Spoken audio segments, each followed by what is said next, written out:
Sponsored by LIC Nepal, जीवन रहँदा पनि जीवन पश्चात पनि। गर्वैदेखि बलियो भूगर्भ सिमेन्ट। मेरो देश मेरो जगदम्बा सिमेन्ट।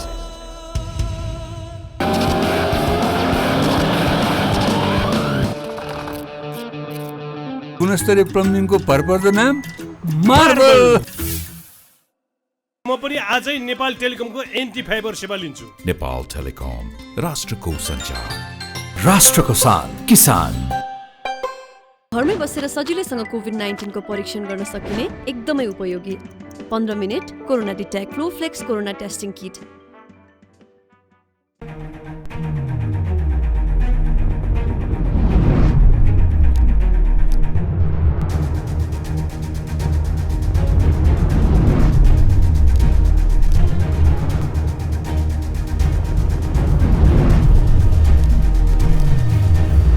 नमस्कार दर्शक, भोलि नेपाली कांग्रेसको महाधिवेशनको लागि अन्तिम अग्नि परीक्षा छ सबै उम्मेदवारहरूको लागि। साँच्चै यस पटक नेपाली कांग्रेसमा नयाँ नेतृत्व आउन कति सम्भव छ, कति असम्भव छ। पार्टी सभापति शेरबहादुर देउवा फेरि सभापति हुने सम्भावना कति छ? आजको कार्यक्रममा हामी यस बारेमा विशेष खुलासा गर्दैछौँ। आज दिनभरि माहौल कसको पक्षमा गयो त? मतदाताहरू कसलाई मतदान गर्ने भनेर पर्खिरहेका छन्। भोलि 8 बजेबाट सुरु हुने नेपाली कांग्रेसको नयाँ नेतृत्व चयनको जुन प्रतीक्षामा यतिखेर सबैको ध्यान केन्द्रित भएको छ। मतदाताहरू पनि त्यतातिर आफ्नो नजरहरू लगाइरहेका छन्। कसलाई मतदान गर्ने, कसलाई जिताउने, कसलाई पार्टीको नेतृत्व सुम्पिने भन्ने बारेमा यतिखेर छलफल गरिरहेका छन्। महाधिवेशनका प्रतिनिधिहरूको दृष्टिकोण आज दिनभरि हामीले बहस गर्दाखेरि बुझिसकेका छौँ। यस पटक नेपाली कांग्रेसमा के होला त? सबैको ध्यान त्यतातिर केन्द्रित भएको। देशको सबैभन्दा पुरानो पार्टी लोकतान्त्रिक पार्टीमा कडा प्रतिस्पर्धा छ। 14औं महाधिवेशनमा सभापतिको लागि, उपसभापतिको लागि, महामन्त्रीको लागि, सहमहामन्त्रीको लागि र केन्द्रीय सदस्यमा पनि यतिखेर धेरैको उम्मेदवारी परेको छ। कतिपयले आज उम्मेदवारी फिर्ता लिएका छन् भने कतिपय प्रतिस्पर्धामा उत्रन तयार भएर कम्मर कचरा अगाडि बढेका छन्। र उम्मेदवारहरूको प्रचार शैली हेर्दाखेरि मिनी निर्वाचन जस्तो देखिन्छ। हाम्रो देशमा आम निर्वाचनमा जसरी उम्मेदवारहरूले प्रचार गर्छन् आफ्नो पक्षमा जनमत पार्नको लागि कुनै कसर बाँकी राख्दैनौँ भनेर उनीहरूले भनिरहन्छन्। यस्तै अवस्था छ कांग्रेसको महाधिवेशनमा पनि। आफ्नो पक्षमा मतदाताहरूलाई पार्नको लागि प्रचार शैली भड्किलो छ, आचार संहिता उल्लङ्घन भएको छ। यसबारेमा पनि आजको कार्यक्रममा हामी गहिरोमा गएर चर्चा गर्न चाहन्छौँ। नेपाली कांग्रेसको यो महाधिवेशनले साँच्चै कस्तो सन्देश देला त? पाका पुस्ता र युवा पुस्ताको बीचको यो लडाइँमा कसले बाजी मार्ला त? आजको कार्यक्रममा हामी यस बारेमा विशेष रूपमा चर्चा गर्न चाहन्छौँ। र सभापतिका उम्मेदवारहरू पार्टी सभापति एवं प्रधानमन्त्री शेरबहादुर देउवा, डाक्टर शेखर कोइराला, प्रकाशमान सिंह, विमलेन्द्र निधि, अब कता? आजको कार्यक्रममा हामी कल्याण गुरुङ, उहाँहरू कडा प्रतिस्पर्धामा उत्रिरहँदाखेरि 5 जनामा को होला त सभापति? शेरबहादुर देउवाले साँच्चै यस पटक नेपाली कांग्रेसमा दोस्रो पटक फेरि पनि सभापति बन्नको लागि सबै रणनीति बनाइसक्नुभयो। रणनीतिमा सफल हुनुहोला। आजको कार्यक्रममा हामी यसबारेमा पनि विशेष चर्चा गर्न चाहन्छौँ। र डाक्टर शेखर कोइरालाले पनि भन्नुभएको छ मैले जित्छु, पहिलो चरणमै म सभापति हुन्छु भनेर भनिरहँदाखेरि शेरबहादुर देउवाले पनि आज भन्नुभएको छ सभापतिमा मैले अत्याधिक मत ल्याएर विजय प्राप्त गर्छु। प्रकाशमान सिंहको पनि त्यही तर्क छ, विमलेन्द्र निधिको पनि त्यही छ, कल्याण गुरुङको पनि त्यही छ। तर को होला सभापति? कसले चाहिँ आज खुलासा गर्न सक्छ? हामी यसबारेमा पनि विशेष रूपमा चर्चा गर्न चाहन्छौँ। नेपाली कांग्रेसको 14औं महाधिवेशनको कुरा गरिरहँदाखेरि नेतृत्व चयनमा यतिखेर रस्साकस्सी छ, विवाद छ, महासङ्ग्राम छ। र भोलि मतदान हुँदाखेरि मतदाताहरूले, महाधिवेशन प्रतिनिधिहरूले कस्तो नेतृत्व चयन गर्छन् त्यो हेर्न बाँकी छ। त्यसैले आजको कार्यक्रममा हामी यसबारेमा विशेष रूपमा खुलासा गर्न चाहन्छौँ। हामी छलफलमा छौँ, जनता जान्न चाहन्छन्। कार्यक्रममा हामी नेपाली कांग्रेसकै महाधिवेशनको बारेमा लगातार बहस गरिरहेका छौँ। यस पटकको कांग्रेसको महाधिवेशनको नेतृत्व चयनको कुरा गर्दाखेरि धेरैको चाहना छ, रुचि छ, आकाङ्क्षाहरू धेरै छन् र कांग्रेसमा उत्साह छ, उमङ्ग छ। कार्यकर्ताहरू एकदम सन्तुष्ट पनि छन्। यस पटक व्यवस्थापन पक्ष एकदम राम्रो भएको छ कांग्रेसको यो महाधिवेशनमा। त्यसैले आजको कार्यक्रममा हामी यसबारेमा पनि विशेष रूपमा चर्चा गर्न चाहन्छौँ। विगतमा नीतिको बारेमा बहस हुन्थ्यो, यसपटक नीतिको बारेमा बहस नभएको कारणले गर्दाखेरि नेतृत्वकै लागि होडबाजी भयो, हानथाप भयो र सबैको ध्यान नेतृत्व चयनमै केन्द्रित भयो। त्यसैले आज हामी समग्र रूपमा नेपाली कङ्ग्रेसको 14औं महाधिवेशनको चिरफार गर्न चाहन्छौँ। भोलि साँच्चीकै मतदाताहरूले मतदान गर्दाखेरि ध्यान दिनुपर्ने कुरा, ख्याल गर्नुपर्ने कुरा, अहिलेको अवस्थामा कङ्ग्रेस हाँक्नको लागि उपयुक्त व्यक्ति को होला त, कसले कङ्ग्रेसमा सबैको भावना प्रतिनिधित्व गर्ला त, सबैलाई समेटेर लिएर जाला त, हामी त्यतातिर पनि ध्यान दिन चाहन्छौँ। सबैलाई आग्रह गर्न चाहन्छौँ महाधिवेशन प्रतिनिधिहरूलाई। र काङ्ग्रेसका वरिष्ठ नेता रामचन्द्र पौडेलको बारेमा पनि हामी केही भन्न चाहन्छौँ। रामचन्द्र पौडेल यो देशको लोकतान्त्रिक आन्दोलनका अग्रणी व्यक्तित्व हुनुहुन्छ। उहाँले नेपाली कङ्ग्रेसमा जुन किसिमको योगदान दिनुभएको छ, अमूल्य छ। उहाँको योगदानलाई हामीले अवमूल्यन गर्नै हुँदैन। उहाँले नेपालको पञ्चायती व्यवस्थाको विरुद्धको लडाइँमा होस् अथवा राजा र राजतन्त्रको विरोधमा उहाँले गरेको काम, उहाँले चालेका कदमहरू, उहाँको चाहिँ भूमिका नेपाली जनताले बिर्सँदैन। त्यसैले आजको कार्यक्रममा हामी यसबारेमा पनि विशेष रूपमा चर्चा गर्न चाहन्छौँ। लोकतान्त्रिक आन्दोलनमा रामचन्द्र पौडेलको भूमिका अग्रणी छ, महत्त्वपूर्ण छ, निर्णायक पनि थियो। अब रामचन्द्र पौडेलको भूमिका के हुन्छ त नेपाली कङ्ग्रेसमा? पार्टी सभापति एवं प्रधानमन्त्री शेरबहादुर देउवाले आज बिहानै गएर भेट्नु भएको छ र भन्नुभएको छ, तपाईँ राजनीतिबाट, पार्टीको जुन किसिमको नेतृत्वबाट तपाईँ पछि नहट्नुहोस्। उहाँले स्पष्ट रूपमा भन्नुभएको छ, तपाईँ राजनीतिबाट सन्यास नलिनु। प्रधानमन्त्रीले एकदम आश्वस्त पार्नु भएको छ र भन्नुभएको छ, काङ्ग्रेसको महाधिवेशन सकिएपछि तपाईँ हामी बसेर छलफल गरौँला, तपाईँ अवकाश नलिनुहोस्। प्रधानमन्त्रीको रामचन्द्र पौडेललाई सुझाव छ। आजको कार्यक्रममा हामी यसबारेमा पनि विशेष रूपमा चर्चा गर्न चाहन्छौँ। र डाक्टर शशाङ्क कोइरालाको समर्थन कसलाई होला त? यसपटकको महाधिवेशनमा कसैको पक्षमा खुलेर आउनु भएन। डाक्टर शशाङ्क कोइराला किन? हामी केही समयपछि यसबारेमा पनि कुराकानी गर्नेछौँ, एकदम खुलासा गर्नेछौँ। र हामी समग्र रूपमा कङ्ग्रेसको अहिलेको बारेमा समीक्षा गरिरहँदाखेरि एमालेको केन्द्रीय समितिको बैठकको बारेमा पनि समीक्षा गर्न चाहन्छौँ। केपी शर्मा ओलीले पार्टीभित्र आफ्ना मान्छेलाई जिम्मेवारी दिनुभएको छ, स्थायी समिति पनि उहाँले गठन गर्नुभएको छ, पोलिट ब्युरो पनि गठन गर्नुभएको छ र पार्टीको जिल्ला इन्चार्जहरू पनि उहाँले चाहिँ तय गर्नुभएको छ र कतिपयलाई जिम्मेवारी दिइसक्नु भएको छ। र केपी शर्मा ओलीले सबैलाई आग्रह गर्नुभएको छ, आजको केन्द्रीय समितिको बैठकमा पनि भन्नुभएको छ, अब निर्वाचनको लागि तयार हुनुहोस् भनेर उहाँले निर्देशन दिनुभएको छ। त्यसैले महाधिवेशन पछि बसेको एमालेको केन्द्रीय समितिको बैठकले पार्टीको सबै निकायलाई शक्तिशाली बनाउने, सङ्गठन विस्तार गर्ने निर्णय पनि गरेको छ। यसबारे पनि आजको कार्यक्रममा हामी विशेष रूपमा खुलासा गर्न चाहन्छौँ। एमालेको कुनै पनि निकायमा, पोलिट ब्युरोमा, स्थायी समितिमा भीम रावल अटाउनु भएन। अब भीम रावलले के गर्नु होला हामी आगामी दिनमा बहस गर्नेछौँ। म केही समयको विश्रामपछि प्रसिद्ध उद्योगपति र नेपाली कङ्ग्रेसको 14औं महाधिवेशनमा मधेसी तर्फबाट खुला केन्द्रीय सदस्यमा प्रतिस्पर्धाको लागि मैदानमा आउनुभएका र उम्मेदवारी दिएर यतिखेर आफ्नो पक्षमा माहौल बनाउनको लागि महाधिवेशनका प्रतिनिधिहरूसँग छलफल गरेर उहाँ यतिखेर हाम्रो बिचमा केही समयको विश्रामपछि आउँदै हुनुहुन्छ विनोद चौधरी। हाम्रो बिचमा नेपाली कङ्ग्रेसको नेता, सांसद, प्रसिद्ध उद्योगपति विनोद चौधरी हुनुहुन्छ। विनोदजी, तपाईँलाई म जनता जान्न चाहन्छन् कार्यक्रम स्वागत गर्न चाहन्छु। धन्यवाद ऋषि। तपाईँ नेपाली कङ्ग्रेसको यो 14औं महाधिवेशनमा केन्द्रीय सदस्यमा किन उम्मेदवारी दिएर एकदम राजनीतिमा सक्रिय भएर आउनु पर्यो? कारण के बताउनु त नेपाली जनतालाई? हेर्नुहोस्, राजनीतिसँग एक प्रकारको मेरो सम्बन्ध सधैँ नै रह्यो। म भन्ने गर्छु कि म राजनीतिबाट जति टाढा जान खोजे पनि राजनीति मबाट कहिले पनि टाढा गएन। त्यसको विस्तृत चाहिँ मैले व्याख्या मेरो आत्मकथामा पनि गरेको छु। संविधान सभामा पुगेँ, अहिले प्रतिनिधि सभामा छु, विभिन्न सङ्घ संस्था, उद्योग वाणिज्य सङ्घ लगायत यो सिएनआईलाई एउटा उचाइमा पुर्याउनेसम्म काम त्यहाँनिर मेरो इतिहासले मलाई त्यो जिम्मेवारी दियो र मलाई लाग्छ कि सफलतापूर्वक यी सबै कामहरू गर्न सकेँ। तर मैले खासै मैले सोचेको, मैले सपना देखेको नेपाल आर्थिक दृष्टिकोणबाट कता कता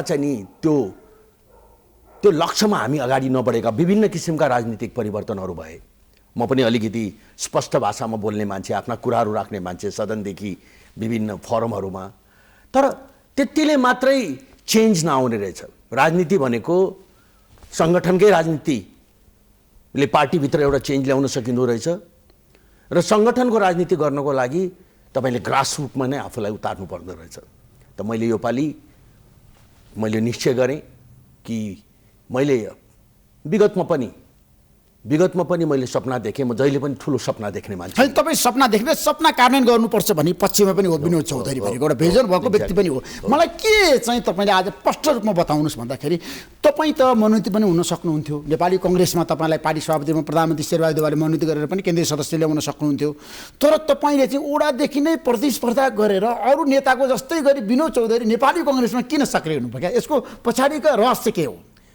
होइन, यो चाहिँ मेरो आफ्नो बुझाइ कि राजनीतिको धरातल भनेको गएर जनतासँग र त्यो पनि गाउँघरमा वार्डमा त्यहाँ जोडिन्छ भन्ने कुरा नै हो। मैले अघि नै भने कि चाहिँ नि निश्चय पनि म मनोनीत ढङ्गले म पहिले पनि चाहिँ यो समानुपातिकबाट चाहिँ संविधान सभामा पुगेकै हुँ। अहिले पनि म प्रतिनिधित्व गरिरहेकै छु। इस्यु त्यो होइन।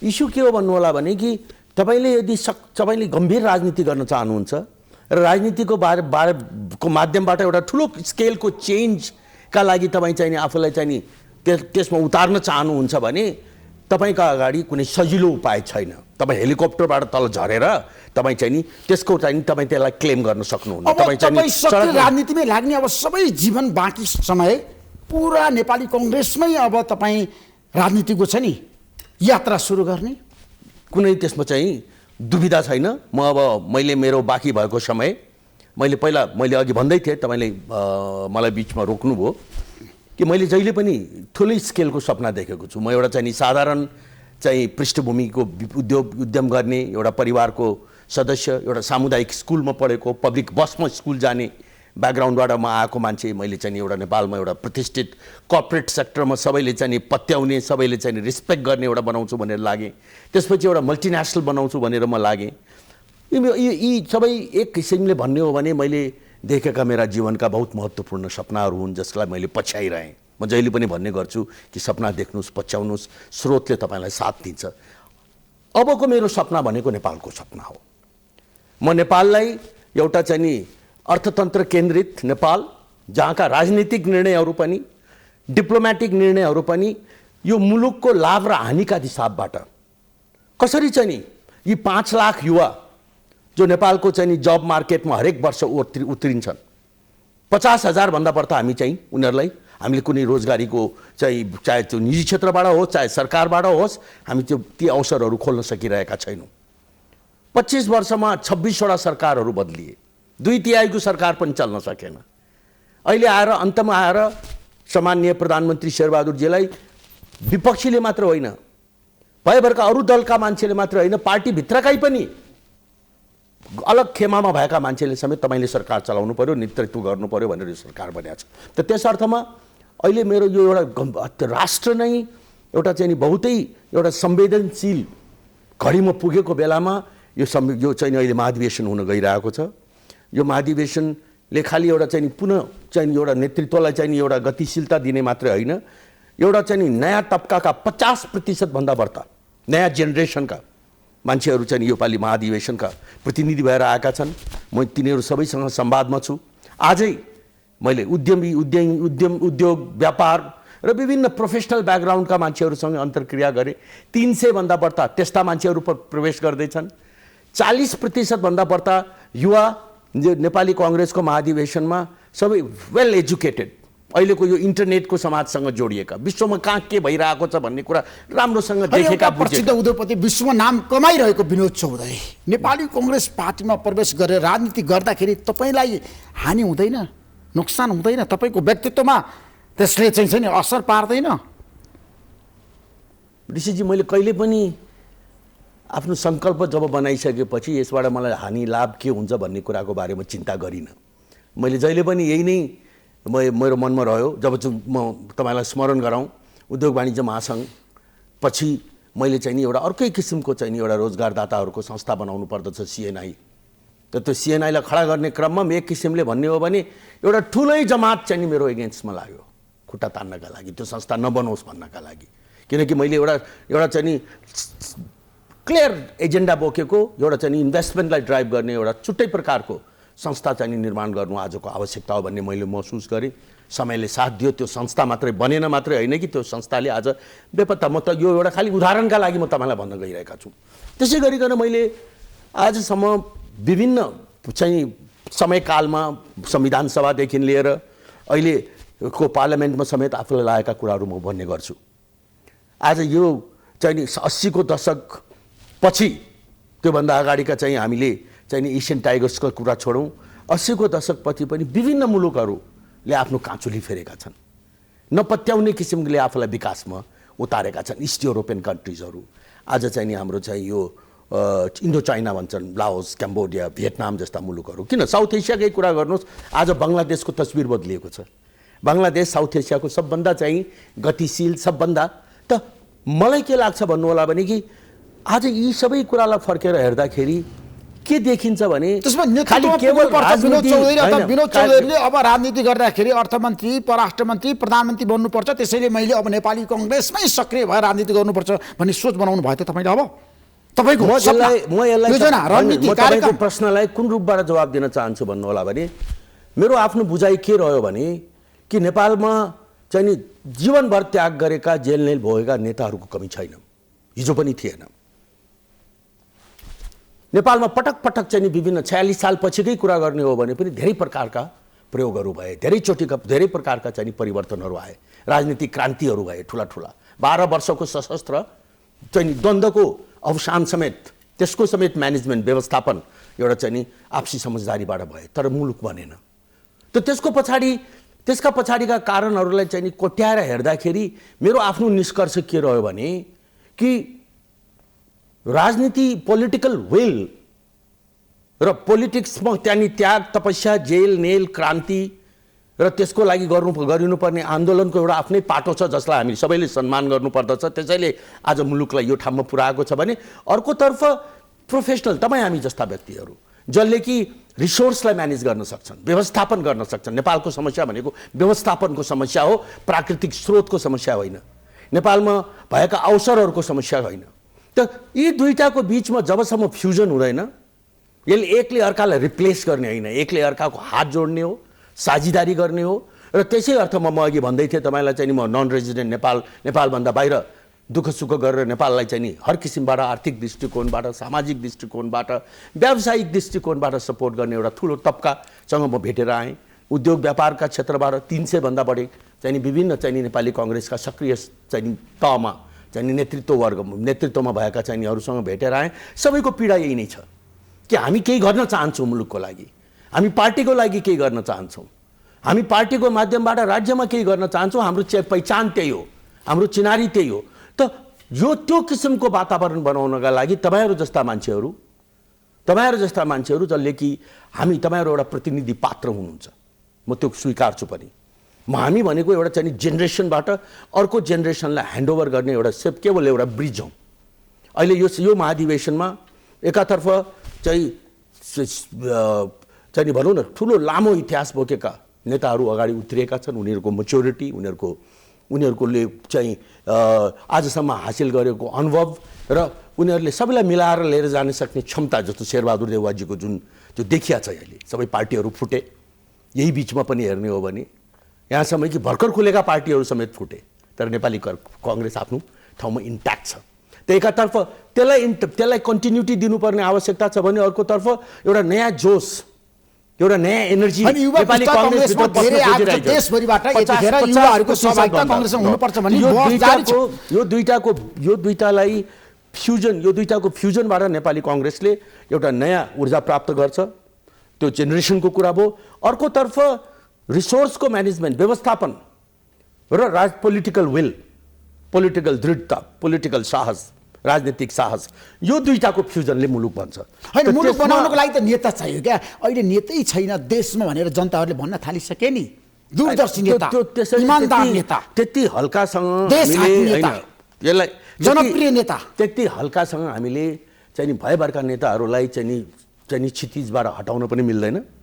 निश्चय पनि मैले अघि नै म त्यही विश्लेषण तपाईँलाई भन्दै थिएँ कि हुनसक्छ कि चाहिँ नेताहरूले चाहिँ नि एक प्रकारको आफ्नो चाहिँ नि विधामा चाहिँ नि उनीहरूले आफूले कन्ट्रिब्युट गर्न सके, आन्दोलन गर्न सके, चाहिँ नि क्रान्ति ल्याउन सके, परिवर्तनका लागि लड्न सके, विभिन्न कुरा हुनसक्छ व्यवस्थापनमा कहीँ न कहीँ त्रुटि रह्यो होला। त भन्दाखेरि यो दुईटालाई तपाईँले साथै लिएर जानुपर्छ। त्यो किसिमको लिडरसिप छ नेपाली कङ्ग्रेसमा। शेरबहादुर देउवालाई सबैलाई समेटेर लिएर जान सक्नुहुन्छ? तपाईँले चिनेको, तपाईँ उहाँको टिमबाट अहिले केन्द्रीय सदस्य उम्मेदवारी दिएर आउनु भएको छ कुलमकुला। त्यो त देखियो नि अहिले, त्यो त प्रष्टसँग देखियो कि जुन प्रकारबाट चाहिँ अहिले भनौँ न जुन यो सरकार बनेपछि एउटा चाहिँ भनौँ न बहुतै चाहिँ एउटा तरल राजनीतिक अवस्थामा जुन प्रकारबाट सरकार बन्यो र जसरी अहिले चलिरहेको छ र अहिले यसैलाई जुन रूप ढङ्गबाट चाहिँ यो महाधिवेशनलाई हामीले अगाडि बढाइरहेका छौँ, महाधिवेशनमा सबैलाई जोडिरहेका छौँ। मलाई लाग्छ कि यो पार्टीभित्रको एउटा स्वस्थ प्रतिस्पर्धा हो। यो पार्टी झन् बढ्ता चाहिँ नि झन् बढ्ता तिखो रूपमा, झन् बढ्ता चाहिँ नि एउटा एनर्जेटिक रूपमा चाहिँ नि महाधिवेशनपछि अगाडि आउँछ। यसमा तपाईँले चाहिँ नि बहुत राम्रो उपस्थिति युवाको देख्नुहुनेछ, बहुत राम्रो उपस्थिति मेच्योरिटीको देख्नुहुनेछ, बहुत राम्रो उपस्थिति यसमा प्रोफेसनल रिसोर्स म्यानेजर्सहरूको, जसले कि व्यवस्थापनको माध्यमबाट यी चाहिँ नि राज्य सञ्चालनका कमी कमजोरीहरूका जसका बारेमा चाहिँ टिप्पणीहरू हुने गर्छन् त्यसलाई एड्रेस गर्ने पङ्क्तिको देख्नुहुनेछ। मलाई लाग्छ त्यसैले एउटा नयाँ समूहबाट केन्द्रीय सदस्य उम्मेदवारी दिनुभएको छ होइन? बिल्कुल ठिक हो। तपाईँले काङ्ग्रेसमा छ नि अहिलेको अवस्थामा युवा पुस्ताले यो पुस्तालाई विस्थापित गर्न सक्ने सम्भावना देख्नु भएको छैन? मलाई लाग्छ के भने त्यो प्रकारको सोच नै अलिकति कता कता चाहिँ नि त्रुटि, खालि एजसँग मात्र दाँजेर, खालि चाहिँ नि एउटा चाहिँ नि आयुसँग उमेरसँग मात्र दाँजेर कुनै कुरा हेर्दाखेरि म तपाईँलाई एउटा चाहिँ नि उदाहरण दृष्टान्त दिन चाहन्छु। त्यो अमेरिका जस्तो मुलुक, त्यहाँनिर बराक ओबामाले यही युवाकै चाहिँ नि एउटा अब अमेरिकाले एउटा चेन्ज खोजेको छ, एउटा युथफुलनेस खोजेको छ, एउटा चाहिँ नि भर्खरै चाहिँ नि भनौँ न चाहिँ नि एउटा नयाँ प्रकारको एउटा एनर्जी खोजेको छ। त्यसैले अहिलेको लागि हामीलाई यङ अमेरिका चाहियो भनेर उहाँ पावरमा आउनुभयो। दुई टर्म जुन अमेरिकाको सायद वान अफ द यङ्गेस्टै होला 38 वर्षको उमेरमा। आज त्यही नै बराक ओबामाले जो बाइडन जो अमेरिकाको इतिहासमै सबभन्दा बढ्ता एजको चाहिँ नि प्रेसिडेन्ट हुनु आएको छ। अब चाहिँ नि अमेरिकामा मेच्योरिटी चाहियो, एउटा मच्योर्ड चाहिँ नि प्रेसिडेन्टको आवश्यकता छ। एउटा मेच्योरिटी योभन्दा अगाडिको सरकारले विभिन्न प्रकारका गरेका चाहिँ नि क्रियाकलापले अमेरिकालाई स्टेबिलिटी दिन सकेन, वर्ल्डलाई स्टेबिलिटी दिन सकेन। त्यसको लागि एउटा त्यो भने कस्तो भन्नु होला भने ऱ्यान्डमली तपाईँले चाहिँ नि कुनै एउटा जेनेरेसनको नाम लिएर अर्को एउटा जेनेरेसनलाई तपाईँले चाहिँ नि टेबलबाट हटाउने प्रयास गरेर त्यो अर्को एउटा चाहिँ नि एक प्रकारको त्यो त अनफेयर मात्र होइन कि त्यो चाहिँ नि नहुने अनप्र्याक्टिकल होइन। सभापतिमा कङ्ग्रेसमा धेरै उम्मेदवारहरू मैदानमा आछन्। विनोद चौधरीजी तपाईँले त हेर्नु भएको छ, चिन्नु भएको छ, सबैसँग तपाईँको अन्तर्क्रिया भइरहेछ होइन? पार्टी सभापति शेरबहादुर देउवाले फेरि एकपटक म कङ्ग्रेसको सभापति बन्छु भने उम्मेदवारी दिनुभएको छ। शेखर कोइराला आउनु भएको छ, प्रकाशमान सिंह आउनु भएको छ, विमलेन्द्र निधि आउनु भएको छ, कल्याण गुरुङ आउनु भएको छ। 5 जना छ नि सभापति उम्मेदवार। तपाईँको चोइस चाहिँ शेरबहादुर देउवा नै हो त अहिले काङ्ग्रेसको लागि आवश्यक व्यक्ति हो? ठ्याक्कै भन्नुहोस्। तपाईँले एउटा कुरो के बुझ्नुपर्छ भने सबभन्दा पहिला हालाकि मेरो 2046 सालसँगदेखि नै नेपाली कङ्ग्रेससँग नजिकको सम्बन्ध रह्यो। म एउटा प्र्याक्टिसिङ बिजनेसम्यान हुँदाहुँदा पनि एफएनसिसिआईको प्रेसिडेन्ट हुँदाहुँदै पनि मैले गिरिजाबाबुदेखि लिएर कृष्णजीसँग काम गर्ने मौका पाएँ।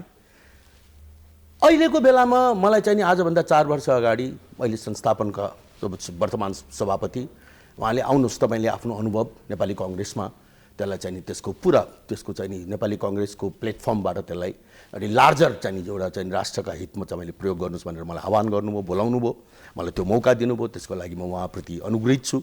देशभरि त्यो अत्यन्त कठिन परिस्थिति थियो। एउटा गठबन्धनको बेलामा चाहिँ नि एकदम एक्ज्याक्टली चाहिँ नि अरू अन्य पार्टीहरू खुम्चिएको स्थिति थियो। तपाईँ हेर्नुहोस्, तपाईँले चाहिँ नि देशभरि चाहिँ नि यो जो हाम्रो यो नेपाली कङ्ग्रेसको का विभिन्न सरकारहरूले 2048 सालमा गरेका ती क्रान्तिकारी परिवर्तनहरू, आर्थिक परिवर्तनहरू जसको धरातलमा एउटा 35% भन्दा बढ्ता जिडिपीको चाहिँ अंश ओगटेका नयाँ क्षेत्रहरू खुले। आज चाहिँ नेपालका जति एयरलाइन्सहरूको कुरा गर्नुहोस्, पावर प्रोजेक्ट्सहरूको कुरा गर्नुहोस्, आज तपाईँले चाहिँ मेडिकलदेखि लिएर चाहिँ एजुकेसन इन्स्टिट्युसन्सहरूको कुरा गर्नुहोस्, रियल स्टेटको कुरा गर्नुहोस्, एउटा कृषि क्षेत्रमा मात्र चाहिँ केन्द्रित मुलुकलाई चाहिँ विस्तारीकरण गर्नका लागि जुन त्यो बेलामा खेलिएको भूमिका 48 देखि 50 सम्मको ती सम्पूर्ण कुराको पृष्ठभूमिमा आउनुहोस् तपाईँले चाहिँ नेपालभरि चाहिँ यो नेपाली कङ्ग्रेसको त्यो बेलाको चाहिँ फेडरल इलेक्सनमा चाहिँ तपाईँले क्याम्पेनिङ गर्नुहोस् भनेर मलाई बोलाउनु। मैले त्यो काम गरेँ होइन। त्यो उहाँले मलाई चाहिँ आफ्नो साथमा लिएर जानुभयो। मैले पनि देखेको थिएँ त्यो बेलाको राजनीतिक स्थिति सजिलो थिएन, त्यसको बावजुद पनि मैले त्यो काम गरेँ। त मेरो चाहिँ नि त्यही सम्बन्धको कन्टिन्युटी हो। उहाँले मलाई चाहिँ नि त्यो मौका दिनुभयो, मलाई पत्याउनु भयो, ट्रस्ट गर्नुभयो र म त्यही ट्रस्टको धरातलमा उभिएर अहिले म अगाडि बढिरहेको छु। यो त्यसमा फेरि शेरबहादेव सभापति बन्नुपर्छ भन्ने तपाईँको तर्क हो? अहिलेको मेच्योरिटी, अहिलेको चाहिँ यो मेरो सम्मान छ सबै बाँकी जति पनि उम्मेदवार साथीहरू छन् ती सबैका लागि। त म चाहिँ के भन्न चाहन्छु भने अहिलेको वर्तमान परिप्रेक्ष्यमा राष्ट्रले एउटा स्टेबिलिटी खोजिरहेको छ। नेपाली कांग्रेसको चाहिँ सरकारको कन्टिन्युटी खोजिरहेको छ, किनकि मुलुक छिटै स्थानीय मात्र नभइकन नेसनल इलेक्सनमा जानेवाला छ। त त्यस अर्थमा चाहिँ अहिलेको यो कुनै पनि प्रकारको डिस्ट्रप्सनले मुलुकलाई चाहिँ नि फेरि एकचोटि एउटा इन्स्टेबल इन्भाइरोन्मेन्टमा धकेल्न सक्छ भन्ने मेरो मान्यता हो। मेरो मात्र होइन, यो मान्यता बोक्ने थुप्रै मान्छेहरू छन्। त्यसको निष्कर्ष अब छिटै हामी सबैले देख्नेवाला छौँ। यो भनेको चाहिँ नि एउटा राष्ट्रको पक्षमा, पार्टीको पक्षमा र प्रत्येक चाहिँ नि त्यस्ता मान्छे जो कि स्टेबिलिटीमा विश्वास गर्छन् तिनको पक्षमा चाहिँ नि देखेको यो यथार्थ हो। नेपाली कांग्रेसभित्र पनि तपाईँको सबै नेतासँग राम्रो सम्बन्ध छ? मेरो एकदम राम्रो सम्बन्ध छ। डाक्टर शशाङ्क कोइरालासँग तपाईँको विशेष सम्बन्ध छ? उहाँको र मेरो चुनाव क्षेत्र नै एउटै हो। शशाङ्क कोइराला पनि सभापति बन्न चाहनुहुन्थ्यो, उहाँ ब्याक हुनुभयो, उहाँले शेखर कोइरालालाई पनि साथ दिनु भएको छैन। डाक्टर शशाङ्क कोइरालाको निर्वाचनमा म उनको काँधमा काँध मिलाएर म उनका साथ दिन रात हिँडेँ होइन। त्यसैले त्यति मात्र होइन, म रामचन्द्र पौडेलजीको निर्वाचनमा उहाँको क्षेत्रमा गएँ। मलाई पार्टीले जहाँ जहाँ खटायो म ती सबै ठाउँमा पुगेँ। त्यस अर्थमा तपाईँले भन्नुभएको कुरा बिल्कुल सही हो कि मेरो सबैसँग बहुत राम्रो सम्बन्ध छ। त्यस अर्थमा मलाई तपाईँले साझा एउटा चाहिँ उम्मेदवारका रूपमा हेर्दा पनि हुन्छ। मैले कहिले पनि पार्लियामेन्टदेखि लिएर बाहिर गर्दाखेरि बाहिर समेत कहिले पनि मैले चाहिँ एउटा कुनै पनि एउटा गुट विशेषको चाहिँ दृष्टिकोणलाई अप्रत्याशित रूपमा वा चाहिँ एउटा आर्टिफिसियल रूपमा कहिले पनि मैले प्रोजेक्ट गरिनँ। मैले निष्ठाको मैले राजनीति गरेँ। कांग्रेसमा तपाईँ गुटको विपक्षमा हो? हेर्नुहोस्, यो भनेको एउटा अर्कै फेरि तपाईँले चाहिँ नयाँ चाहिँ छुट्टै यो एउटा च्याप्टर खोल्नुभयो। यो चाहिँ हरेक पार्टीमा हरेक पार्टीभित्र एक प्रकारको मन्थन मैले गुटै गुट छ नेपाली कांग्रेसमा। हरेक पार्टीभित्र यी प्रकारका चाहिँ डिफ्रेन्सेसहरू हुन्छन्। त्यो डिफ्रेन्सेसहरूलाई म्यानेज गरेर लिएर जानु पर्दछ। मेरो विचारमा डिफ्रेन्सेस नभएको चाहिँ पार्टी नै हुँदैनन् होइन। तपाईँले त्यो बेलामा ट्रम्पले जुन कसरी चाहिँ त्यो बेलाको त्यो टिकट उहाँले पाउनुभयो त्यसको पछाडिको पृष्ठभूमि पनि तपाईँले सम्झिनु भयो होला। आज चाहिँ नरेन्द्र मोदी जुन बेलामा चाहिँ नि प्रधानमन्त्रीका रूपमा अगाडि उभिए, लालकृष्ण आडवाणी चाहिँ नि त्यो बेलामा एक किसानले भन्यो भने स्थापित एउटा नेताको रूपमा एउटा स्वाभाविक एउटा चाहिँ प्रधानमन्त्रीको क्यान्डिडेटका रूपमा थिए, त्यो पनि तपाईँले देख्नुभयो। यो विभिन्न विश्वभरि देखिने कुरा हो। त्यसलाई कुनै पनि हामीले अतिरञ्जित गरिकन बढाएर चढाएर यो गुटको कुरा गर्ने आवश्यकता छ। कांग्रेस पार्टीभित्रको अहिलेको आन्तरिक रूपमा छ नि जुन द्वन्द्व व्यवस्थापन गर्न सक्ने नेता छ? भइरहेछ त। मैले तपाईँलाई अघि नै उदाहरण दिएँ कसरी भयो त। यो अहिले यो बिचमा गत एक वर्षको दौरानमा ठुलो किसिमको छ, त्यो जतिसुकै भए तापनि त्यो परिस्थितिलाई, ती डिफ्रेन्सेसहरूलाई, ती सम्पूर्ण चाहिँ विविध विचारधाराहरूलाई म्यानेज गरेर त हिँडिराख्नु भएको छ उहाँ। तपाईँले आफैले अहिले भर्खर भन्नुभयो कांग्रेस चल्न सकेन, कांग्रेसले सञ्जीवनी बुटी दिन सकेन, पार्टीमा कार्यकर्तामा एउटा उत्साह उमङ्ग आएन भन्नेहरू पनि धेरै छन् नि महाधिवेशनका। मैले आज जुन प्रकारको उत्साह मैले वार्डदेखि है अहिले यो महाधिवेशनको कन्टेस्टमा देख्दैछु, 4 लाखबाट 8 लाख चाहिँ क्रियाशील सदस्य थपिए, 50% भन्दा बढ्ता युवाहरू अहिले चाहिँ जोडिएका छन् क्रियाशील सदस्यतामा। अहिले यहाँ आएकै प्रतिनिधिहरूमा 40% भन्दा बढ्ता त तपाईका वेल एजुकेटेड युथहरू अहिले आएका छन्।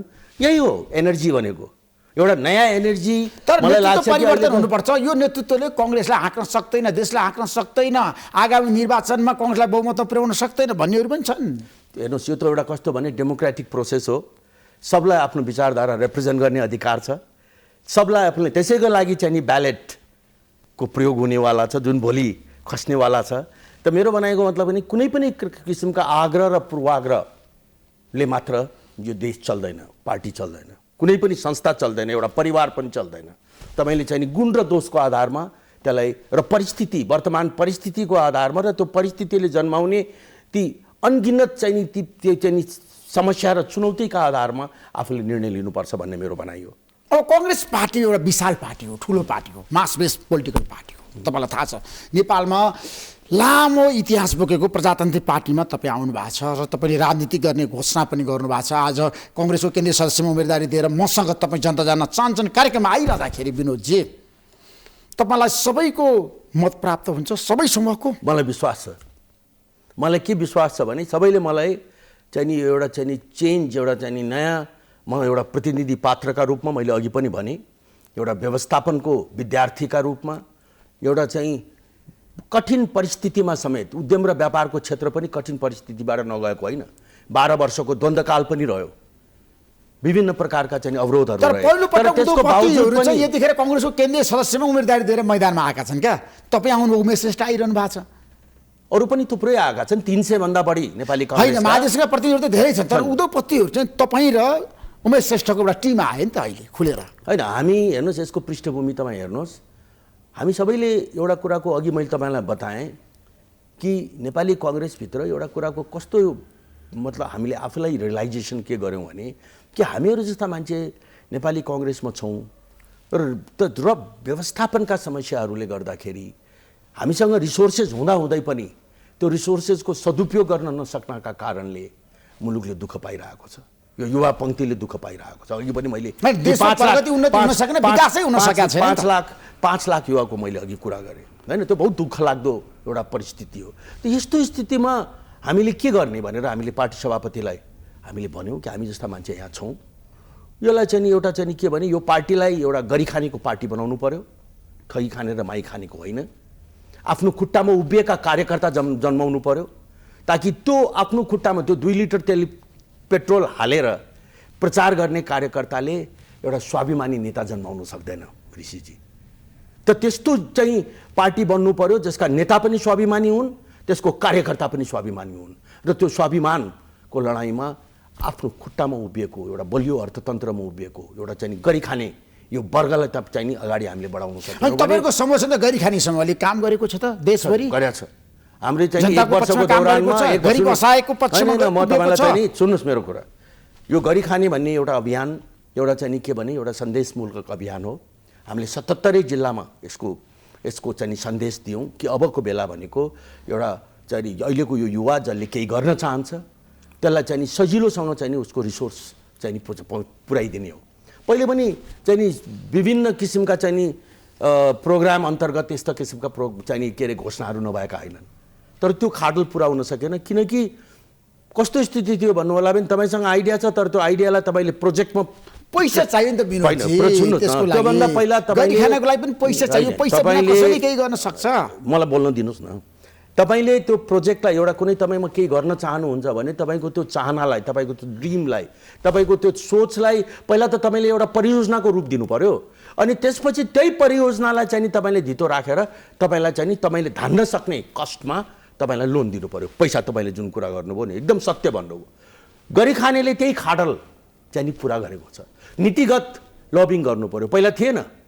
आज केही पनि नभएको मान्छे खालि सोच र आइडिया भएको एउटा युवालाई तिम्रो चाहिँ नि धितो नराखिकन तिमीले लोन पाउँदैनौ, तिमीलाई हामी ऋण दिन सक्दैनौ भन्ने बित्तिकै सिद्धियो नि त्यसपछि कुरो।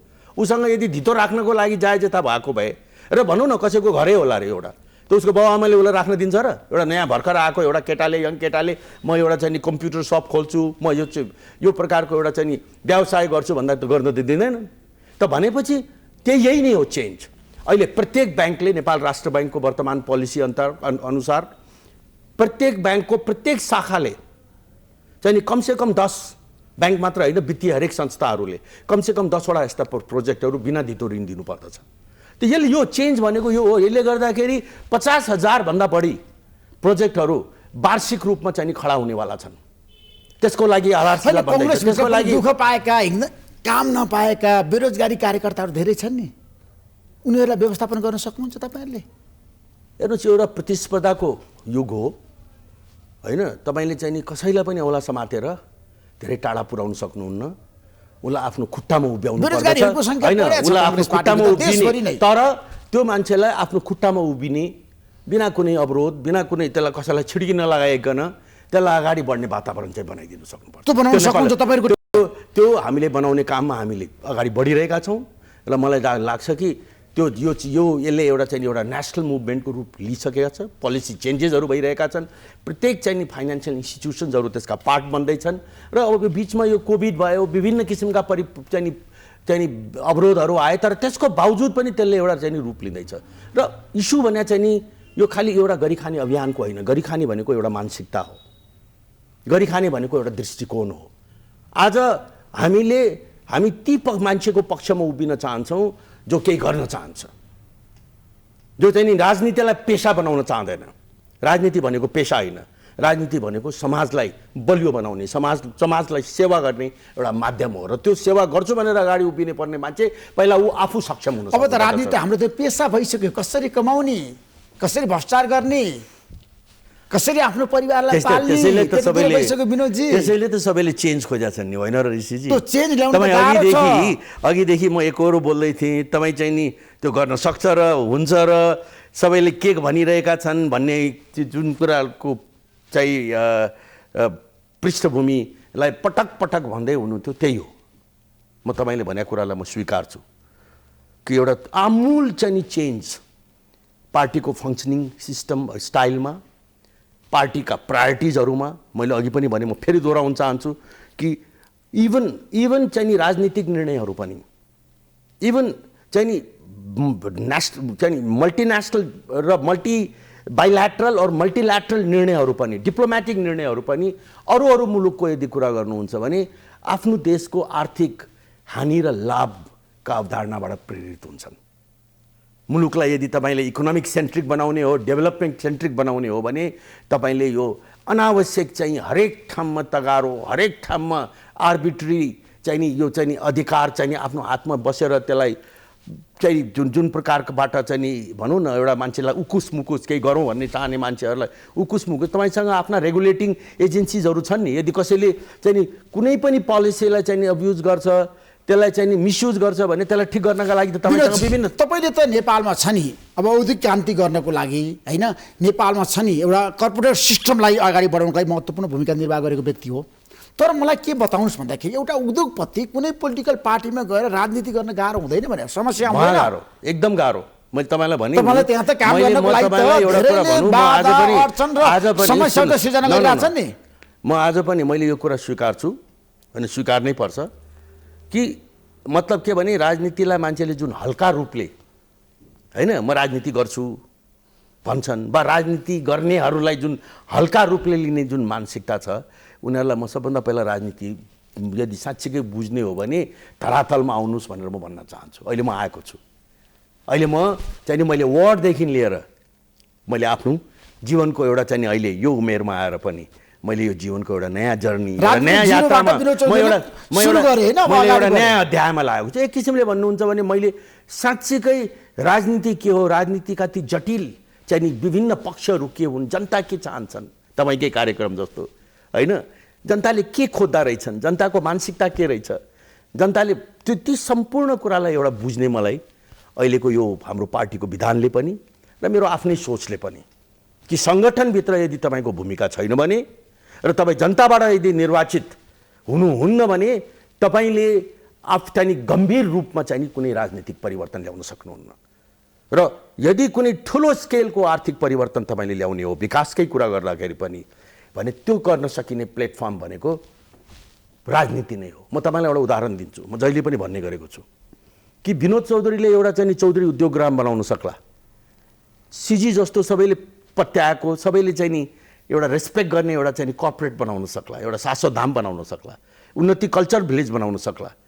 तर विनोद चौधरीले आज हरेक जिल्लामा यदि एउटा चौधरी उद्योगग्राम बनाउने हो भने वा हरेक जिल्लामा एउटा शाश्वत धाम बनाउने हो भने एउटा स्पिरिचुअल सेन्टरका रूपमा वा एउटा कल्चरल सेन्टरका रूपमा वा हरेक जिल्लामा बुढा नीलकण्ठ जस्ता स्कुल बनाउने हो भने, म बुढा नीलकण्ठको स्कुलको चाहिँ म किन इक्जाम्पल दिन चाहन्छु भने 50 वर्ष अगाडि त्यो खुल्यो त्यो स्कुल।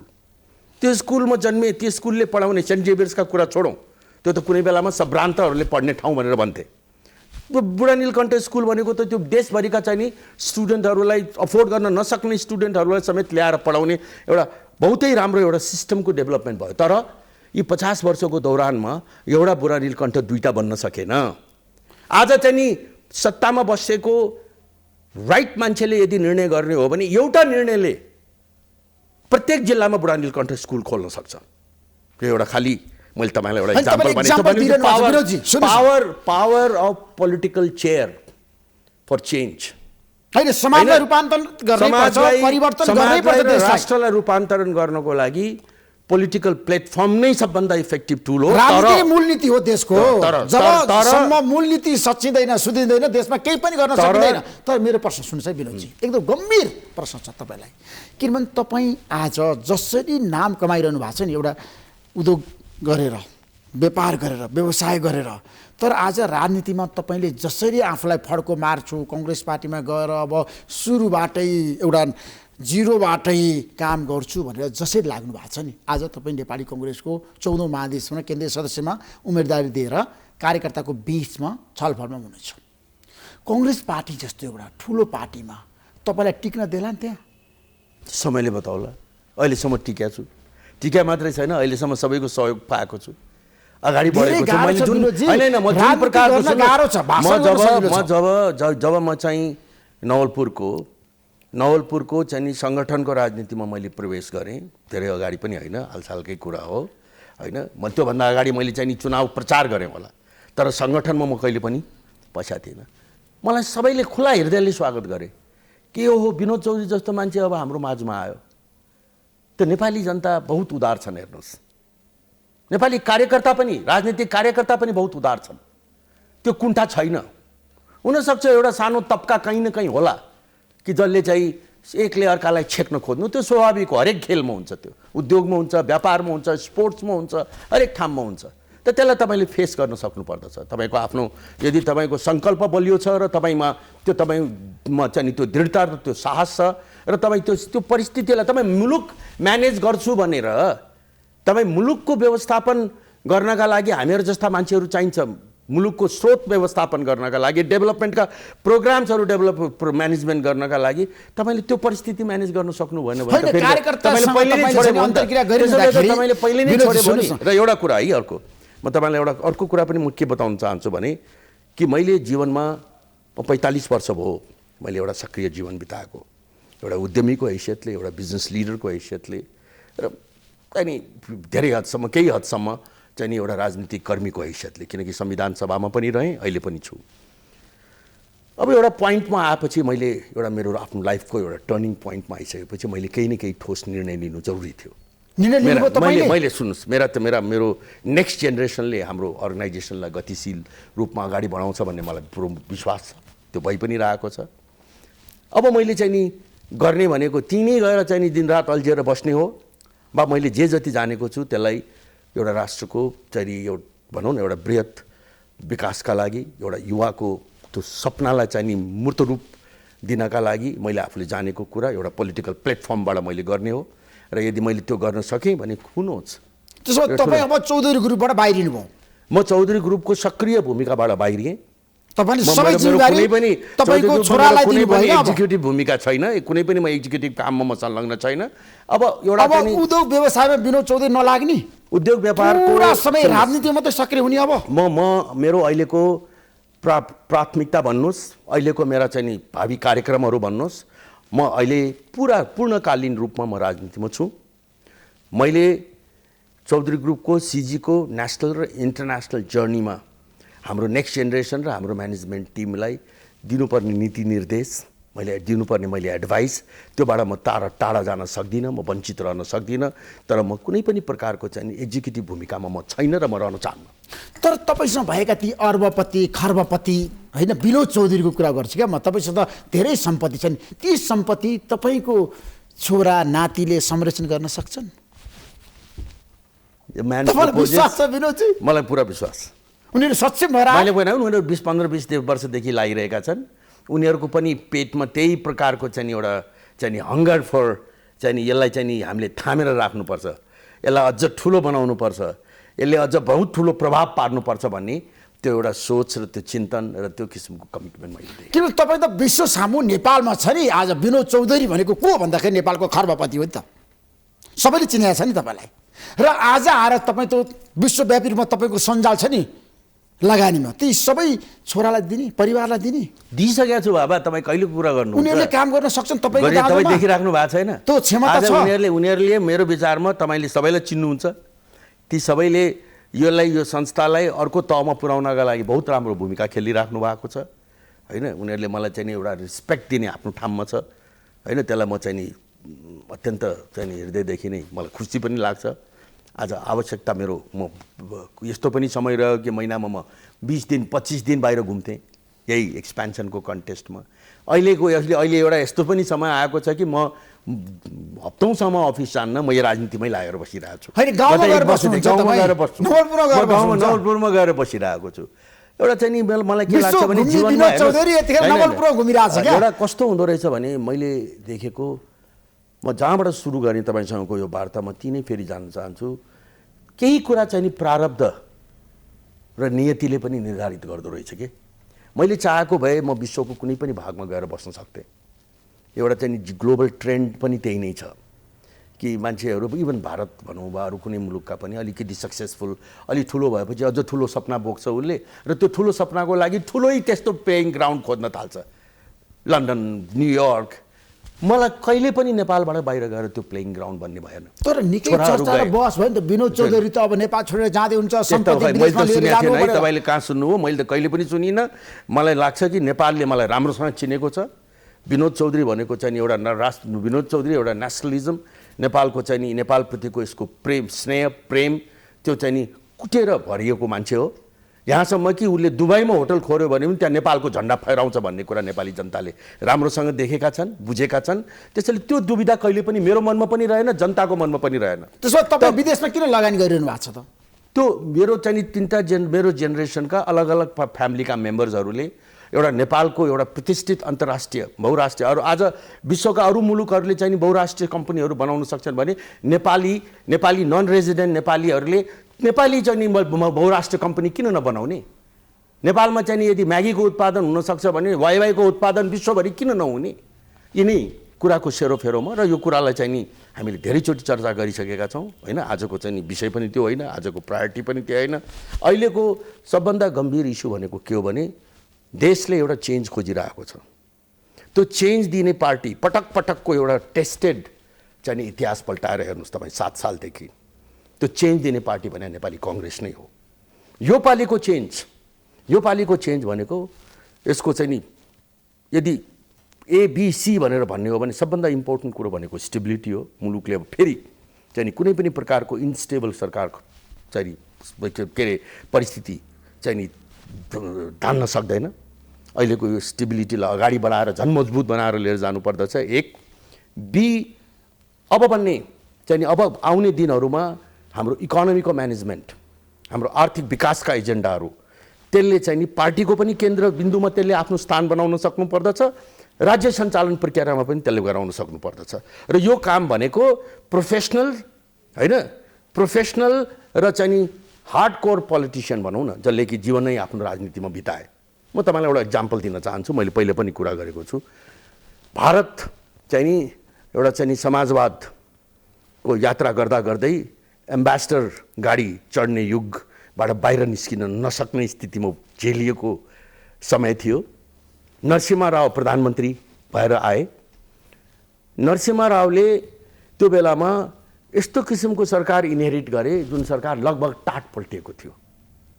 भारतको आफ्नो चाहिँ नि रिजर्भ ब्याङ्कको सुन चाहिँ नि युकेको रिजर्भ ब्याङ्कमा राखेर उसले चाहिँ नि ब्यालेन्स अफ पेमेन्ट चाहिँ को लागि पैसा उठाउनु पर्ने स्थिति आयो। त्यो बेलामा उनले निर्णय गरे कि यो चाहिँ नि खालि प्योर पोलिटिकल प्ले होइन, खालि राजनीतिका लागि राजनीति मात्र गरेर चाहिँ नि देशको व्यवस्थापन नहुन सक्ने रहेछ। उनले मनमोहन सिंहलाई फोन गरेर बोलाए। ऊ आइएमएफमा थिए। मनमोहन सिंहलाई उनले के भने तपाईँ आउनुहोस्, देशको अर्थतन्त्र तपाईँले चलाउनुहोस्, राजनीति म चलाउँछु। किनकि मनमोहन सिंहले तुरुन्तै तपाईँले गरे जस्तै प्रश्न उसले गर्यो कि तपाईँ के अचानक आएर राजनीति चलाउन सक्नुहुन्छ त?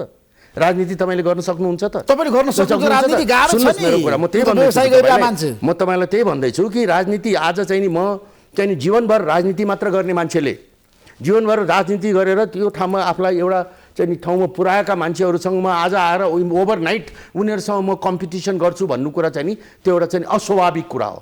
त्यस्तै गरिकन जीवनभर जसले चाहिँ नि स्रोतको परिचालन गर्यो, जिरोबाट चाहिँ नि एउटा नेसनल र इन्टरनेसनल रेकग्नाइज अर्गनाइजेसन बनाउन सक्यो, त्यो भनेको चाहिँ नि त्यो पनि एउटा चाहिँ नि त्यो एउटा चाहिँ नि आफ्नै प्रकारको एउटा भूमिका हो। यो दुईटै भूमिकाको मिश्रण नभइकन देश बन्दैन। किनभने मन्त्रीसँग प्रधानमन्त्रीसँग बसेर छलफल गरिरहने विनोद चौधरी आज जनतासँग गएर छलफल गर्नु परेको छ क्या। एउटा कार्यकर्तासँग तपाईँ अन्तर्क्रिया गरिरहनु भएको छ, देश कसरी बनाउने भनेर। ऋषिजीसँगको यस्तो संवाद, पार्लियामेन्टका चर्का भाषण, बहुतै जनता उत्तेजित हुने अन्तर्वार्ताले मात्रै देश बन्ने होइन रहेछ। देश बन्नको लागि तपाईँ चाहिँ नि अडियन्स होइन, तपाईँ खेलाडी नै बन्नु पर्दो रहेछ। त्यसो विनोद चौधरी अब खेलाडी बन्न लाग्नु पर्यो राजनीतिमा। निश्चय पनि बनिसक्यो नि, त्यो पनि म ग्रासरुटबाट आएको खेलाडी बन्दैछु, सिक्दैछु, बुझ्दैछु। बिल्कुलै चाहिँ नि म चाहिँ नि मेरा यी चाहिँ नि पहिला चाहिँ नि केही चाहिँ नि प्रारम्भिक चाहिँ नि मेरा यी चाहिँ नि कदमहरू हुन्। मलाई चाहिँ नि अत्यन्त उद्योगपतिको खेलाडीलाई राजनीतिको खेलाडी बन्दाखेरि समस्या आउँदो रहेछ होइन? होइन, म यसलाई समस्या भन्दिनँ, यी नियम खेलका नियमहरू होइन। आज नेताहरूले सपोर्ट गरेका छन्, हेर्दैदेखि नै भन्नुहोस् है, विनोद चौधरीलाई नेतृत्व पुर्याउनुपर्छ, अगाडि बढाउनुपर्छ भन्ने जनमत छ काङ्ग्रेस पार्टीभित्र? त्यो देख्नुभयो तपाईँले? खेलका नियमहरू फरक हुन्छन्, राजनीतिको खेलका नियमहरू फरक छन्, राजनीतिक संरचनाहरू फरक छन्। ती संरचनाहरूका आफ्नै प्रकारका चाहिँ नि स्पष्ट व्यवस्थाहरू छन्। त्यो व्यवस्थामा तपाईँले सबै आफ्ना चाहिँ नि आफूभन्दा अग्रज नेताहरूको चाहिँ नि स्वाभिमान, नेताहरूको कन्ट्रिब्युसनलाई पनि तपाईँले चाहिँ नि ड्यू रेकग्नाइज गर्दै जानुपर्छ। युवाको एस्पिरेसन, युवाको चाहिँ नि सपना, युवाले खोजेको के छ त, अहिलेका प्रोफेसनल्सहरूले के खोजेका छन्, नेपालका चाहिँ विभिन्न चाहिँ नि जसको कि यो राज्य निर्माण भनेको कुरा कुनै एउटा पङ्क्तिले मात्रै, एउटा कुनै व्यक्तिले मात्रै गरेर सक्ने कुरा होइन। यसलाई चाहिँ नि एक प्रकारको चाहिँ यो सबैको फ्युजनबाट बन्ने चिज हो। त्यसो भए विनोदजी एउटा हामी निष्कर्ष पुग्यो आजको कार्यक्रम मार्फत। किनभने अब तपाईँ त राजनीतिमा आइसक्नु भएको छ, कङ्ग्रेस पार्टीमा तपाईँ केन्द्रीय सदस्य पनि बन्नुहुन्छ, तपाईँलाई मेरो शुभकामना छ। मलाई के बताउनुहोस् भन्दाखेरि अब नेपाली कङ्ग्रेसलाई सुधार्नको लागि, सक्षम र सबल बनाउनको लागि र हाम्रो देशमा चाहिँ विकास र आर्थिक क्रान्ति र सम्पन्न नेपाल बनाउनको लागि अहिलेको पुस्ताले नेपाली कङ्ग्रेसले साँच्चीकै 3 करोड नेपाली जनताको मन जित्न सक्छ? व्यक्ति सुन्नुहोस् है, देश बनाउनको लागि भिजन चाहिन्छ, दृढ इच्छा शक्ति चाहिन्छ, इमान्दारिता चाहिन्छ, क्षमता पनि चाहिन्छ, लगनशीलता पनि चाहिन्छ। विनोदजी, काङ्ग्रेसमा ती सबै संरचना छ। ऋषिजी, तपाईँले बहुत हल्का ढङ्गले बिग्रिएको नेपाली कङ्ग्रेस जुन भन्नुभयो, सबभन्दा पहिला त मेरो त्यसैमा विरोध छ होइन। नेपाली कङ्ग्रेस भनेको एउटा बहुत लामो इतिहास बोकेको पार्टी हो, तर देश बनाउन सकेन कङ्ग्रेसले। होइन, आज नेपाली, मैले अघि पनि भने, म फेरि दोहोऱ्याउन चाहन्छु, राजनीतिक क्रान्ति गर्यो 3 पटक। त्यो मात्र होइन, 2048 सालको आर्थिक क्रान्तिलाई तपाईँ बिर्सिन सक्नुहुन्न। तर त्यो चाहिँ एउटा यस्तो जेनेरेसनको आर्थिक क्रान्ति थियो, त्यसले फेरि एकचोटि एउटा सेकेन्ड जेनेरेसनको अहिलेको आर्थिक क्रान्ति भन्नुहोस्, नयाँ एजेन्डा भन्नुहोस्, नयाँ रिफर्म खोजिरहेको छ, त्यो एउटा छुट्टै छलफलको विषय हो। मलाई बोलाउनुहोस्, म तपाईँसँग त्यो विषयमा पनि प्रयोग गर्छु। आर्थिक क्रान्ति सम्पूर्ण नेपालको बारेमा तपाईँसँग म त्यसैले म आगामी दिनमा बहस गर्नेछु, देश कसरी बनाउनु भन्ने त्यसका विषयमा हामी छुट्टै कुरा गरौँला।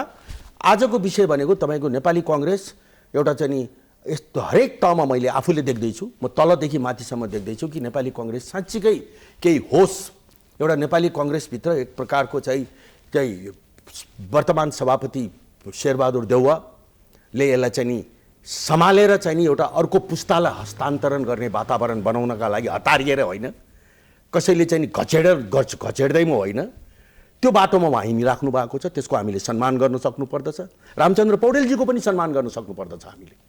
एउटा चाहिँ नि स्वस्थ प्रतिस्पर्धा हो। त्यसका साथसाथै मलाई लाग्छ कि लगभग तपाईँले यदि हेर्नुभयो भने अहिलेको पदाधिकारीहरूमै उत्रिएका मान्छेहरूको चाहिँ लिस्ट हेर्नुभयो भने, केन्द्रीय समितिमै उत्रिएका मान्छेहरूको लिस्ट हेर्नुभयो भने एउटा नयाँ जेनेरेसनल चेन्ज त हुन लागिसक्यो। त्यो नयाँ जेनेरेसन हुन लागेको यो समुद्र मन्थनले, म यसलाई समुद्र मन्थनको नाम दिन्छु होइन, यो समुद्र मन्थनबाट चाहिँ नि एउटा अत्यन्त तपाईँ हामी कसैले पनि नसोचेको अमृत निस्कनु त निश्चित छ। यही हो चेन्ज भनेको। यो चेन्जले सबैलाई घचेड्छ, यो चेन्जले सबैलाई आफ्नो सही बाटोमा हिँड्नका लागि अभिप्रेरित मात्र गर्ने होइन, त्यसले डोराउँछ। त्यसमा देश बनाउन सक्छ नेपाली कङ्ग्रेसले, मलाई 100% विश्वास छ। किनभने हाम्रो देश बनेन विनोदजी, तपाईँ त विश्व घुमेको नेता हो, देशमा विकास भएन, समृद्धि र सम्पन्न नेपाल बन्न सकेन। त्यसमा तपाईँको सहमति छ नि? होइन, म त्यति चाहिँ सजिलोसँग विभिन्न जटिलताका बावजुद हाम्रा आफ्नै प्रकारका चाहिँ नि भनौँ न एउटा हाम्रो भूगोलले, जियोपोलिटिक्सले हाम्रा बिचमा विभिन्न प्रकारका चाहिँ नि चुनौतीहरू हाम्रो अगाडि उभ्याउने गर्दछ। त्यसका बावजुद पनि यदि कुनै यस्तो पार्टी छ जो पार्टी चाहिँ एउटा खुला अर्थतन्त्रमा विश्वास राख्छ, एउटा चाहिँ रियल डेमोक्रेटिक फ्रेमवर्कमा विश्वास राख्छ, रियल डेमोक्रेटिक भ्याल्युजमा विश्वास राख्छ र पटक चाहिँ नि हरेक चेन्जको यदि सारथी बनेको छ भने त्यो पार्टी भनेको नेपाली कांग्रेस हो। अब तपाईँलाई छ नि एउटा निष्कर्ष पुग्दाखेरि मोदीसँग पनि तपाईँको राम्रो सम्बन्ध छ, भारतीय प्रधानमन्त्री नरेन्द्र मोदीसँग। तपाईँले त विश्वको नेताहरूलाई पनि भेट्नु भएको छ। उद्योगपति सफल राजनीतिज्ञ बन्न सक्छ? हेर्नुहोस्, उद्योगपति तपाईँले यसलाई चाहिँ हेर्दाखेरि कसरी हेर्नु पर्यो भन्नु होला भने कि अघि तपाईँले मोदीकै कुरो गर्नुभयो होइन? मोदी अब ट्रम्प पनि त राष्ट्रपति हुनुभयो अमेरिकामा, होइन? मोदीको कुरो गर्नुभयो। मोदी पनि आफै पनि एउटा चाहिँ नि व्यवसायलाई राम्रोसँग बुझ्ने पृष्ठभूमिबाट आएका हुन्।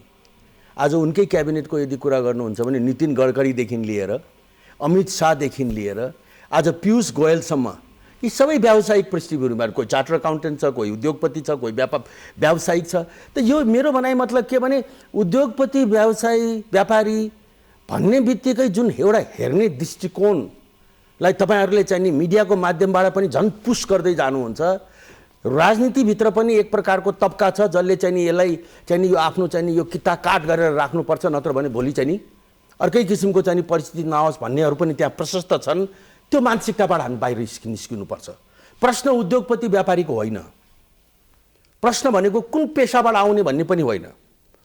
प्रश्न भनेको के हो भन्नु होला भने कि तपाईँले रियली त्यो डेभलपमेन्टको हाम्रो जुन एजेन्डा, जुन मूल एजेन्डा छ त्यसलाई डेलिभर गर्नका लागि कि तपाईँले आफूले त्यो व्यवस्थापन गर्न सक्नु पर्यो कि त्यो व्यवस्थापन गर्न सक्ने मान्छेहरूलाई साथ लिएर हिँड्न सक्नु पर्यो। त्यसो भए हाम्रो देशको नेतृत्व भविष्यमा उद्योगपति र व्यापारीले पनि गर्न सक्छ, त्यो क्षमता छ उद्योगपतिमा। देश बनाउन सक्दैन। विश्वको कुनै पनि ठाउँमा भएको छ भने नेपालमा मात्र हुन नसक्ने भन्ने कुरो छैन।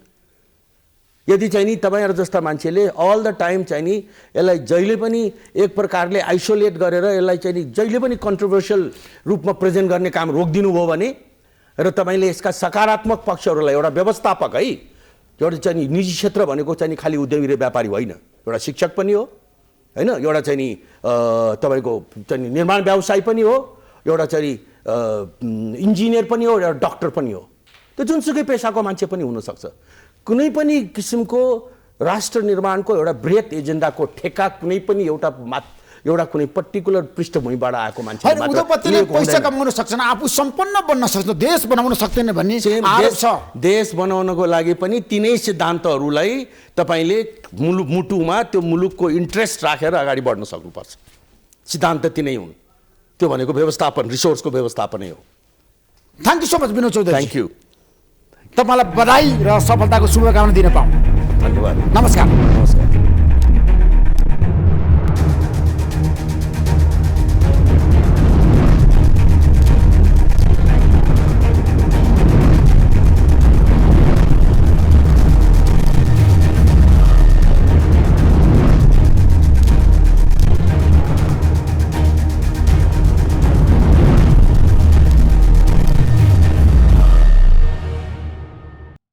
Sponsored by LIC नेपाल, जीवन रहँदा पनि जीवन पश्चात पनि। गर्वैदेखि बलियो भूगर्भ सिमेन्ट। मेरो देश मेरो जगदम्बा सिमेन्ट।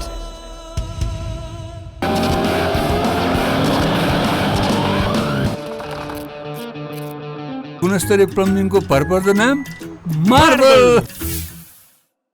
म पनि आजै नेपाल टेलिकमको एन्टी फाइबर सेवा लिन्छु। नेपाल टेलिकम, राष्ट्रको सञ्चार, राष्ट्रको शान, किसान। घरमै बसेर सजिलैसँग कोभिड-19 को परीक्षण गर्न सकिने एकदमै उपयोगी 15 मिनेट corona detect flow flex corona testing किट।